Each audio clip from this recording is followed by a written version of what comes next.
Bharatiya Janata party ने घाटशिला पर अब तक कोई प्रत्याशी नहीं उतारा है। बस 4 से 5 नामों की एक लिस्ट तैयार कर दी है और उसे केंद्रीय नेतृत्व को सौंप दिया है। 21 अक्टूबर नामांकन की आखिरी तारीख है।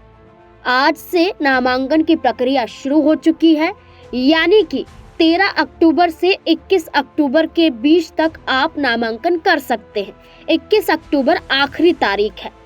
लेकिन भारतीय जनता पार्टी ने अब तक जिन नामों की चर्चा की है, उन नामों में चंपई सोरेन के बेटे बाबूलाल सोरेन है, डॉक्टर सुनीता देवदूत है, इसके अलावा लखन मार्डी है और मीरा मुंडा, और आखिरी नाम रमेश हांसदा का भी है।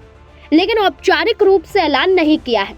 लेकिन रमेश हांसदा का दावा है कि बीजेपी उन्हें घाटशिला के उपचुनाव में जरूर उतारेगी, यानी कि उनका चुनाव लड़ना फाइनल है, बस औपचारिक ऐलान होना बाकी है। दरअसल आपको बता दें कि रमेश हांसदा आए दिनों इंटरव्यू दे रहे हैं, खास बातचीत कर रहे हैं। इस बीच में रमेश हांसदा ने कहा कि जो घाटशिला है वो उनकी कर्मभूमि है, कर्म क्षेत्र है, और वो भली भांति जानते हैं कि इस सीट पर चुनाव कैसे जीता जा सकता है।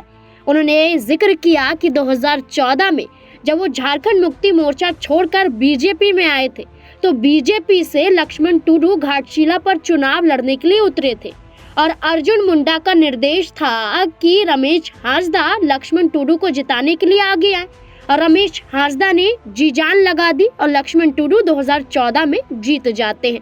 उनका कहना है कि विपक्ष भी डरा हुआ है कि कहीं रमेश हांसदा का नाम आगे ना आ जाए।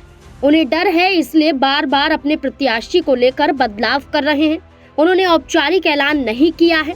यहाँ खुद रमेश हांसदा का कहना है कि पिछला जितना भी चुनाव घाटशिला पर हुआ है, इसमें सक्रियता रमेश हांसदा की रही है।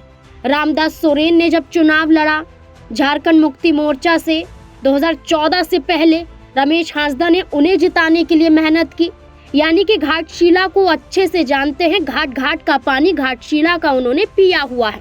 अब उनका कहना है कि बीजेपी उनको ही आगे उतारेगी। तो क्या ऐसे में बाबूलाल सोरेन को झटका लगेगा? क्या चंपई सोरेन पर विश्वास बीजेपी का खत्म हो गया है?